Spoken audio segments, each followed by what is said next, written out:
All right. And we are back with GSMC Wrestling Laureate podcast brought to you by the GSMC Sports Network. Just kind of reflect on what we talked about right quick. We talked about our WWE Smackdown review. We had our WWE Monday Night Raw preview. And now we're going to jump on into the ending of WWE Smackdown. We're going to talk a little bit about everything that happened in terms of, Roman Reigns coming out, taking on the Bloodline. So, it's going to be pretty hot. It's going to be pretty awesome. Obviously, if any of you guys, have any contributions, you're going to love it. Make sure you hit up the tips and donations link at the GSMCpodcast.net. Hit that super chat button. It's that $ right under the chat box. Be a part of this show. Obviously, hit up the super chat. Your comment will be read in front of millions of people. And, just it's pretty awesome just to have you guys a part of the show, not to try to sound too cheesy, not to trying to sell it too much. But, 1,010% just love it when you guys, make your voice heard. The show's a hell of a lot better with your guys' engagements. 1,000. Other than that, it's just me up here talking like an idiot for like an hour. I'm just kidding, no. Yeah, honestly, this show need a lot of a lot of support from you guys because we appreciate each and every one of you guys for tuning in to our shows. Either if it's the GSMC Wrestling Laureate podcast, or if it's our football shows with Kenneth, also with the Manny with the Chip Shot Football podcast. We also have my man from college football right around. Man, football is football upon us or what? Preseason, I'm so sickened and I'm so desperate to watch football. I've been watching preseason games thinking every single one of them is Monday Night Football. I'm like, I'm just kidding. No, but like, surprisingly, the preseason has been, kind of crazy with all these new quarterbacks too. I was watching the Jaguars game and I watched highlights of the Jaguars game in Kansas City. I think I saw Mac Jones throw like a bomb, and now everybody on Twitter is like, "Oh, I got once again the Patriots, let another talented quarterback go." And I'm like, dude, like I don't know. It's fun to watch the Twitter trolls kind of go a little crazy whenever stuff like that happens. So let's go ahead and move on to our third segment. We're going to talk about that promo, though. That promo. So, guys, Roman Reigns returned to WWE at SummerSlam 2 Saturdays ago. I think it was 2 Saturdays ago. He came back with the Burning Vengeance. Given, you didn't really see Jacob Fatu because of injury. Maybe things would have went down a little bit different on WWE Smackdown. But this promo is a lot for the future of the WWE Undisputed Championship, also the future of a lot of superstars, all the superstars involved, every single one of them you can think of. Solo Sikoa, he kicked Jimmy Uso out of not the Judgment Day, out of the Bloodline, which caused him to kind of, hit up a singles career, which didn't really work out, ended up getting injured, but now he's medically cleared. Roman Reigns is going to need some friends. He's going to need some, former allies.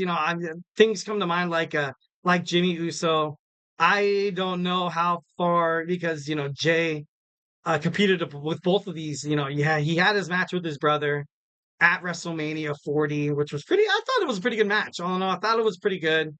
But then you had him trying to be like, brother, we can do this again, and then like, bam, and then Jimmy Uso, being a part of Solo Sikoa's Young Bloodline when it was just him and Solo, he knocked him out, and then you saw the Tongans come in. Tama Tonga was first, then Tonga Loa, and then you have the Samoan Werewolf Jacob Fatu, which is impressive as hell.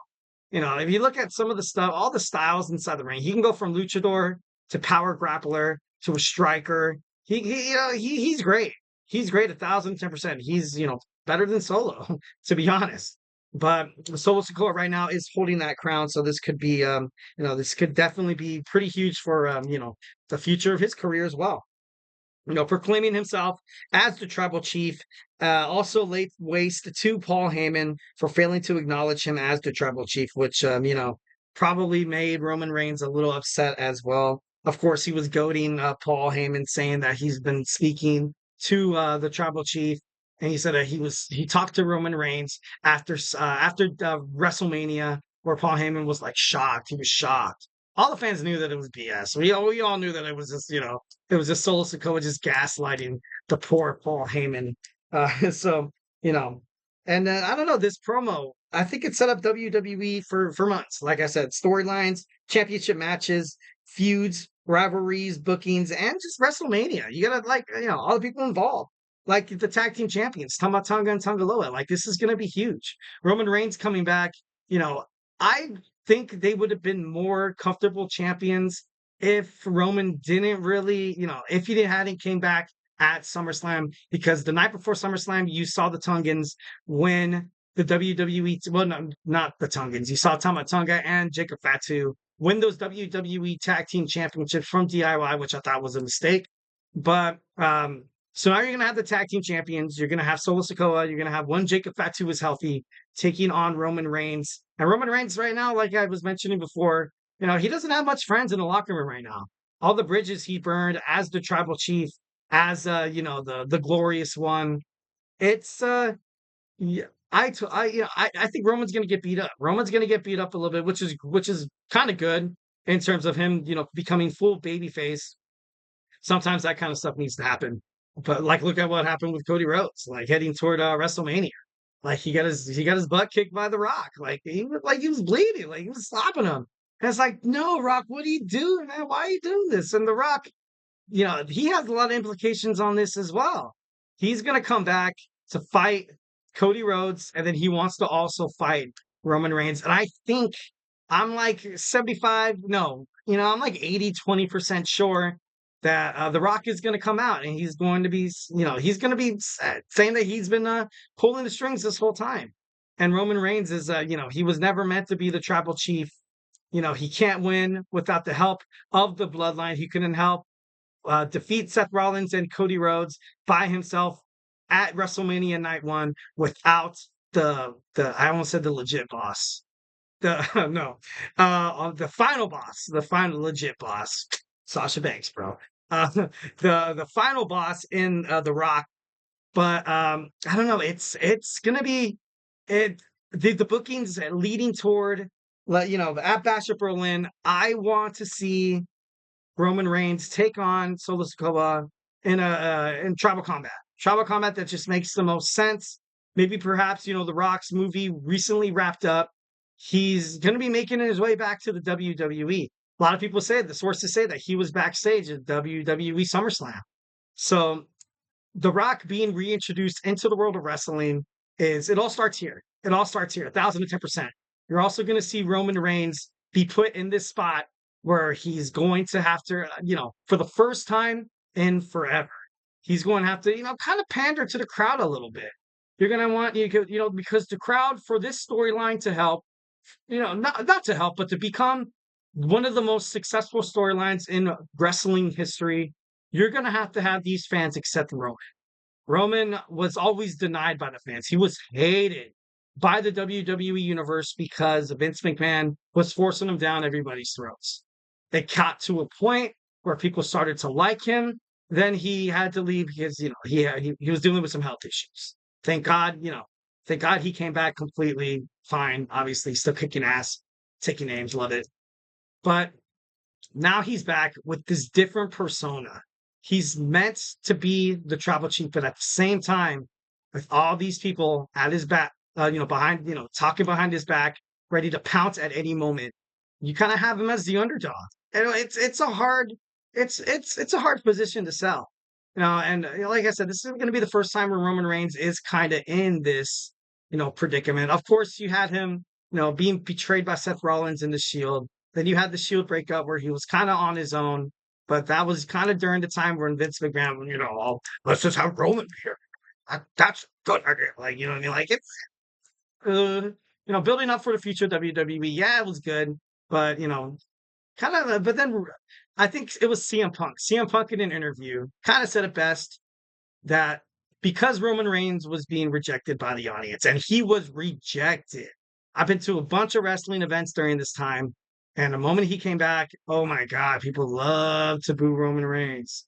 It was crazy. I think it was, I went to a No Mercy at the Staples Center when I was the Crypto.com arena, the home of the Los Angeles Lakers and, LeBron James and his son. But I went to No Mercy, and I think there was a match between John Cena and Roman Reigns, and all there was a Cena sucks, and then I think at one point I heard people talking during the match please be over, and it was bad, it was really bad because I went with my wife and she's a huge John Cena fan, and she was like looking around, she's like, "You people are monsters." No, I'm just kidding. No, but it was so funny, it was crazy. Like I was just kind of sitting there, I was like, "Oh, that's crazy." I think that was the same time. I think that was when Enzo Amore became the cruiserweight champion, defeated the king of the cruiserweights Neville before Neville departed from the WWE. I don't. Okay, so moving back onto this promo, it's what I'm trying to say is this needs to be handled delicately by WWE because, like I said, The Rock can come back. The Rock screws Roman Reigns over in tribal chief combat. No, not that. Tribal combat, you're gonna have him 4-on-1. Who's gonna help Roman Reigns? Who's gonna do it? Like, and I don't think Cody Rhodes is at that point just yet. Maybe just because Roman Reigns helped him, and then you're gonna see The Rock come out pretending to be an ally. He's gonna turn his back and destroy Roman Reigns, and he's gonna hold Solo Sikoa's hand up. Cody Rhodes is going to be beaten and bloodied and battered in the middle of the ring. You're going to see The Rock grab Roman Reigns' head, make him look at Cody Rhodes, and be like, you were part of our family. You were part of our family, and now you're going to side with this guy who was trying to destroy us. So he's going to toss him out, excommunicate him from this new young bloodline. So it should be pretty interesting at that point. I think you're going to see the buildup of WWE Survivor Series begin. You're going to kind of see, unlikeliest of allies. You're going to see Cody Rhodes, the WWE Undisputed Champion, going, teaming up with Roman Reigns, take on The Rock, Solo Sikoa, Tama Tonga, Tangaloa, and Jacob Fatu in a war zone, in war games, and it's going to be great. And they need to, they need 3 more guys, and I believe those 3 guys are probably going to be Jimmy. And then they're going to go to Monday Night Raw, and then they're going to, because Survivor Series it's a dual company pay-per-view. So you're going to have, the same superstars. You're going to have opposite shows in the same locker room. And you're going to see, because I don't think it's wise for WWE to let Jey Uso leave Monday Night Raw. I don't think that whatsoever. But it'd be a good storyline for him and Sami. Jey Uso, Sami Zayn. I think they could definitely dethrone JD McDonough and Finn Balor for those tag team championships. But I don't know. It's just kind of crazy. And then you have you have the superstar shakeup between Raw and SmackDown. Then you have, of course, WrestleMania. What's going to happen at WrestleMania? And also Zila. When Zila comes to the WWE, or Lord only knows what's going to happen with that guy. So a lot of implications just based on this promo. It was absolutely huge. Definitely loved it. And so it was great. It was great. Like I said, the ending of SmackDown had my jaw on the floor. Super awesome, super sick. So yeah. All right, guys. So hey, do not go anywhere. We're going to talk about our next segment. We're going ahead and going to talk about the weekly power rankings. We're going to talk about the men first. Obviously, this list is highly subjective. So if you have anything you want to chat, anything you want to add, who do you think should be number 1? Who do you think should be number 10 on the men's list? So we're going to dive deep into it as soon as we come back. So hey, do not go anywhere.